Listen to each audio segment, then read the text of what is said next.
नमस्कार, आपलं स्वागत आहे आयकॉन स्टील प्रस्तुत बिल्ड आयकॉन या उपक्रमामध्ये. आज आम्ही आलो इस्लामपूर सांगली इथं आणि माझ्यासोबत आहेत यंग इंजिनियर ऋषिकेश दुबलजी. जे मागच्या काही वर्षांपासून या फील्डमध्ये अतिशय उत्तमरित्या काम करत आहेत. डिझायनिंग ही त्यांची स्पेशालिटी आहे. त्यामुळं वेगवेगळ्या प्रकारचे डिझाईन आणि क्रिएटिव्हिटी हे त्यांचे जास्त एक्सपर्टी असं म्हणावं लागेल. त्यामुळे त्यांचा हा आजवरचा प्रवास कसा होता, भविष्यातला प्रवास कसा राहणार आहे, या सगळ्या संदर्भात आपण त्यांच्याशी बिल्ड आयकॉन या प्लॅटफॉर्मवर गप्पा मारणार आहोत. सो गप्पांना आपण इथून सुरुवात करूया. ते म्हणजे तुमचा शालेय प्रवास कसा होता, शैक्षणिक प्रवास कसा होता ओव्हरऑल? शाळा कुठली होती, मग कॉलेज कुठलं होतं? इंजिनिअरिंग या फील्डमध्ये येण्यामागची प्रेरणा कोणाची होती? ओके. आणि तुम्ही जसं म्हणलात की डिझायनिंग मध्ये तुम्ही जास्त काम करता, तर मग काय चित्रकलेची वगैरे जास्त आवड होती का? कसा होता हा सगळा प्रवास? या क्षेत्राकडे कसं वळालात? तर पहिल्यांदा की डिझायनिंग फील्डशी आणि आमच्या घरगुती बॅकग्राऊंडशी तरी त्याचा काही जास्त संबंध नव्हता. हं, पण ॲज अ कॉलेज एज्युकेशन्स वगैरे यातून जाताना हं. माझे चुलते हे स्वतः म्हणजे कोयना डॅमचे हे होते, हेड होते. ते पण इलेक्ट्रिकल इंजिनिअर थ्रू हं. गेलेले होते. मग ॲज अ पर्स्युइंग जर मी स्कोप बघितला तर ॲज अ मला फक्त नेव्हल फील्डला जायचं होतं. पण काही अशा गोष्टींमुळे की एक्झाम चुकणे वगैरे या गोष्टीमुळे सिव्हिल फील्डला गेलो, की जेणेकरून पुढं मरीन इंजिनिअरिंगच्या फील्डला मी जाईन या हिशोबाने राहिलेलो होतो. पण as a life turning point म्हणतात, की पुढं जाऊन काही गोष्टी अनएक्सपेक्टेड आपल्याला म्हणजे ह्या अनएक्सपेक्टेडली घडतात. तशी ही सिव्हिलची डिझायनिंग फील्ड होती माझ्यासाठी. हं, हं, हं. मग तरी आता कॉलेज एज्युकेशन झाल्यानंतर जर डिझाइन फील्डबद्दल बघायला गेलात, तर मला त्याबद्दल अशी इंटरेस्टिंग म्हणजे एकच गोष्ट वाटली, की की आपण त्याच्यावर जेवढं जास्त वर्किंग करू, तेवढी ती फील्ड वास्ट अन् भरपूर मोठी आहे आपल्यासाठी. यात यातूनच ही डिझाइन फील्ड माझी आता चालू आहे वर्किंगला. बरोबर, बरोबर. जसं तुम्ही आता म्हणालात त्याप्रमाणे, की जेवढं तुम्ही काम कराल तेवढं ही हां, वास्ट आहे फील्ड वास्ट. आणि त्याच्यात खूप काम करण्यासारखं आहे बरोबर, आणि सगळ्याचा बेसच सिव्हिल इंजिनिअरिंग. बरोबर. दुसरं आता तुम्ही जेव्हा या फील्डमध्ये कामाला लागलात म्हणजे एज्युकेशन पूर्ण झाल्यानंतर पहिला प्रोजेक्ट करेपर्यंत हं, डिझायनिंगच्या दृष्टीनं जो तुम्ही इंडिव्हिज्युअल स्वतः पहिलं डिझाइन काढलं असेल, कुणाची मदत न घेता, तर हं. तेव्हा थोडंसं दडपण होतं का? भीती वाटली का? तो कसं होतं पहिला एक्सपिरियन्स? ॲज अ एज्युकेशन करता माझा एक्सपिरियन्स थोडाफार वाढलेला होता. एक सर्वसाधारणतः 2.5 वर्षाच्या आसपासचा एक्सपिरियन्स झालेला. त्यानंतर ज्यावेळी एक्सपिरियन्स झाल्यानंतर मी ज्यावेळी पहिला प्रोजेक्ट हँडल करायला गेलो, तर त्यावेळी काय झालेलं होतं, की तिथले फाउंडेशन्स वगैरे म्हणजे जे जमिनीचे टोटल झेड रिएक्शन्स ज्या मिळतात आपल्याला, तर त्या सर्वांबद्दल म्हणजे जराशी शंका वाटत होती. तर त्यामुळे मी त्यावेळी असं डिसिजन घेतलं, की स्ट्रक्चरल वाल्यांना ती कन्सल्टेशन केलं टोटल प्रोजेक्ट आणि मग तिथून मग पुढे सुरुवात केली माझ्या करिअरची. अच्छा, व्हेरी गुड. दुसरं आता या फील्डमध्ये तुम्ही काम करताय, तर यातला पहिला प्रश्न असा आहे, की कन्स्ट्रक्शनचा बेसच असतो तो म्हणजे प्लॅन. बरोबर, आणि अर्थात प्लॅन किंवा रचना आराखडा ज्याला आपण म्हणतो, बरोबर. त्याच्याशिवाय तुम्ही पुढे जाऊ शकणार नाही. तर प्लॅन या स्टेजचं तुमच्या दृष्टीनं काय महत्त्व आहे आणि तुम्ही कसं काम करता त्यावर?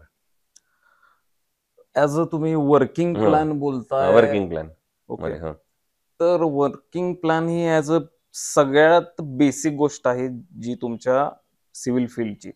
पण त्याबरोबर त्याचे जे प्लेसमेंट्स वगैरे येतात. फॉर एक्झाम्पल जर तुम्ही हाउसिंग घेतला, तर हाउसिंगमध्ये ज्या प्लेसमेंट येतात, तर त्या गोष्टींचे बारकावे आपल्याला पाहावे लागतात. हं, आता ॲज अ रिलेटेड तुम्ही स्क्वेअर बांधू शकता. म्हणजे हं, फॉर एक्झाम्पल की तुम्ही आता ॲज अ तुम्ही हाउसिंग बघायला गेला, तर एक 60% मेजॉरिटी जी असेल ते विथ मटेरियल कन्स्ट्रक्शन वाल्यांची असेल.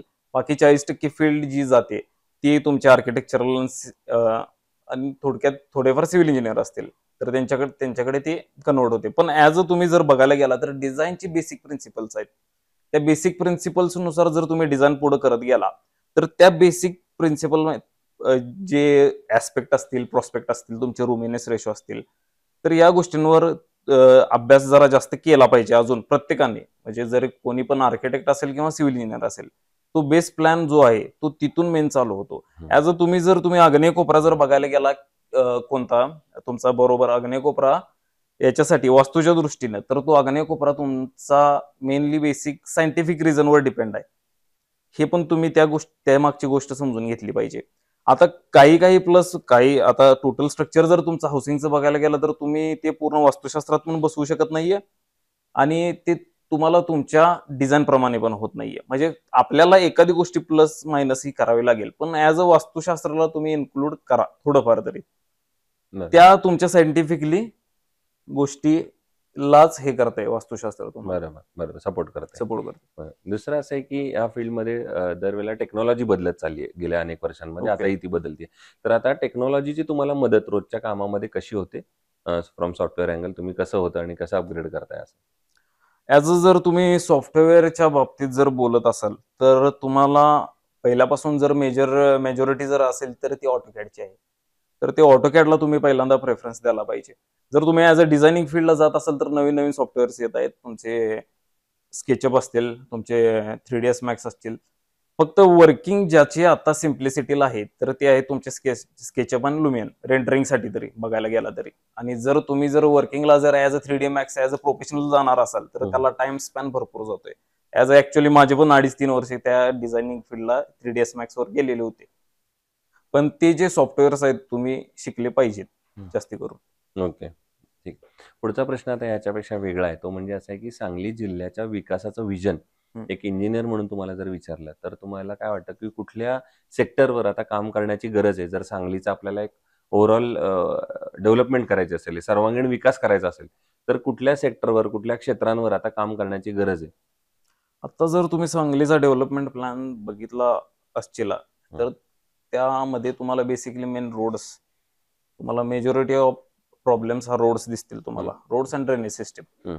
आता सांगली हे पुराचं ठिकाण आहे, बरोबर आहे. पण आपल्याला त्याच्यासाठी सुद्धा सुधारणा आणखीन करायला लागतील. पण मेजॉरिटी तुम्हाला हे प्रॉब्लेम हा मॅक्सिमम रोडचा सापडणार आणि जास्तीत जास्त करून तुम्हाला ड्रेनेज सिस्टमचा. तर त्याच्यावर वर्किंग करायला आपल्याला जास्त लागणार आहे. बरोबर. रोड आणि ड्रेनेज सिस्टम या जर 2 वर काम करायचं असेल, तर मग शासनानं काय पावलं उचलली पाहिजेत असं तुम्हाला वाटतं? त्याला थोडं अजून गती देण्यासाठी, याच्यात सुधारणा करण्यासाठी? ॲज आता कसं आहे माहिती आहे का, ते कॉन्ट्रॅक्ट बेसिसवरच्या ज्या गोष्टी आहेत, म्हणजे फॉर एक्झाम्पल तुमचे जे PWDचे कॉन्ट्रॅक्ट्स वगैरे असतील, तर त्यात त्यांच्या याच्यात सुधारणा झाली पाहिजे अजून तरी. हं, हं, या हं. फील्डला तुम्हाला जर कारण रोडच हा मेन बेसिक गोष्ट आहे, जी तुमची अर्थव्यवस्था मजबूत करू शकते. फॉर एक्झाम्पल तुमचं आता ट्रान्सपोर्ट लिंकिंग जर तुमचे चांगले असतील, फॉर एक्झाम्पल पुणे घ्या, कराड घ्या, नंतर कोल्हापूर घ्या. ह्याचा जर विकास जर तुम्ही बघितला असेल, तर तो as a compare to Sangli जास्त आहे. हं, हं. आता इस्लामपूर सिटी प्रॉपर पण तुम्ही घेऊ शकता त्या बरोबर, हिशोबासाठी. बरोबर. दुसरं आत्तापर्यंत तुम्ही बरेच प्रोजेक्ट्सवर काम केलेलं आहे. तर त्यातला असा एखादा प्रोजेक्ट आहे का, की जो करताना एक आयकॉनिक प्रोजेक्ट आपण म्हणू, वेगळा होता, नवीन होतं, काहीतरी भारी करायला मिळालं, अभिमान वाटला स्वतःचा, की चांगलं झालं या प्रोजेक्टवर काम केलं असा? माझ्याकडे एक प्रोजेक्ट आलेला होता. म्हणजे पर्सनली तो आर्किटेक्चरचाच होता प्रोजेक्ट. टोटल डिझायनिंग फील्डचाच होता. हं. तर त्याच्यात वर्किंग करायला आम्ही जास्तीत जास्त रोमन कन्सेप्टवर डिझाइन करत गेलो. आणि त्या डिझाइन करताना as a compared to costing same म्हणजे रेग्युलर प्रोजेक्टचे ते पण सेम आणलेले आहेत. कारण कॉस्टिंग जर तुम्ही रोमन आर्किटेक्चरल प्रोजेक्टचं बघायला गेला तर ती कॉस्ट भरपूर डिफर करते ॲज अ रेग्युलर अच्छा. प्रोजेक्टला. हं, तर त्याच्या कॉस्टिंग आम्ही कमी करण्यासाठी भरपूर प्रयत्न केले हं. आणि ते ॲज अ ग्राउंड रेटला ते आम्हाला पडले. वाह! छान. दुसरं कन्स्ट्रक्शनमध्ये जेव्हा स्टील निवडायची वेळ येते, तर तुम्ही काय पॅरामीटर बघितले पाहिजेत असं तुम्हाला वाटतं, जर चांगलं स्टील निवडायचं असेल तर आपल्याला? फर्स्ट थिंग स्टीलची ग्रेड बघणं हं. Is most important okay. आणि नंतर सेकंडली जर तुम्ही जात असाल स्टील बघण्यासाठी तर ती डक्टिलिटी. अच्छा. ॲज अ तुम्हाला वर्किंगला ते स्टील कसं आहे हं, हं. आणि नंतर त्याचं रस्टिंग किती पर्सेंटनं होते हं, हं. जास्तीत जास्त आणि मॅक्सिमम एपॉक्सीचा यूज करणे आपल्या सांगली शहरासाठी तर बऱ्यापैकी गरजेचंच आहे. गरजेचं आहे. बरोबर आहे. दुसरं आयकॉन स्टील तुम्ही आजपर्यंत कधी वापरलंय किंवा तुमचा अनुभव आलाय कधी आयकॉनच्या सर्व्हिसबद्दल, त्यांच्या प्रॉडक्टबद्दल? मला तसं प्रॉब्लेमॅटिक काही वाटलं नाही त्यांचं. पण पहिल्यापासून मी आयकॉन यूज करत आलेलो आहे टोटल ओके. प्रोजेक्टना. तर हं. त्यांची डक्टिलिटी चांगली आहे as compare to other brands okay. आणि मेन त्यांचे जे पॅरामीटर्स आहेत ते सगळे चेक अँड सिक्युर्ड आहेत बरोबर. बऱ्यापैकी. आणि आता अगदी शेवटचा प्रश्न ते म्हणजे या फील्डमध्ये आता जे तुमची पुढची बॅच येतीये, जनरेशन येतीये, मित्र येतायत तुमचे, ओके. तर त्यांना तुम्ही एक सीनियर म्हणून काय सल्ला द्याल या फील्डमध्ये येण्यापूर्वी? ॲज अ तुम्ही जरा ही फील्ड सिव्हिल फील्ड अशी आहे की ती फक्त पर्सनली तुमची जास्ती करून हाऊसिंग, रेसिडेन्शियल ही मर्यादित न राहता भरपूर त्यात शिकण्यासारख्या गोष्टी आहेत. अदर सिटिंग फील्ड्स आहेत. तुमच्या मरीनच्या म्हणा, बाकीच्या डॉकयार्डच्या म्हणा, ज्यात तुम्हाला भरपूर स्कोप आहे इन फ्युचर. हं. आता पी स्ट्रक्चरवर जास्त वर्किंग वाढलेलं आहे भरपूर सिटीमध्ये. जे as a compare to concrete स्वस्त पडतात. तर हं. त्याच्यावर वर्किंग पण करणं गरजेचं आहे. हं. सो हे होते इंजिनियर ऋषिकेश डुबल आणि त्यांनी सांगितलं त्याप्रमाणे सिव्हिल हे इतकं व्हास्ट फील्ड आहे, करण्यासारखं इतकं आहे. तर त्यामुळे तुम्ही आधीच निवडा की तुम्हाला कुठल्या ब्रँचवर काम करायचं, त्याच्यात स्पेशलिस्ट व्हा आणि तुम्हाला यश नक्की मिळेल. पुन्हा एकदा आपले मनापासून आभार सर ओके. आणि भविष्यात सुद्धा अशाच आयकॉनिक प्रोजेक्टची निर्मिती तुमच्या हातून घडावी याच आयकॉन स्टील तर्फे मनपूर्वक शुभेच्छा.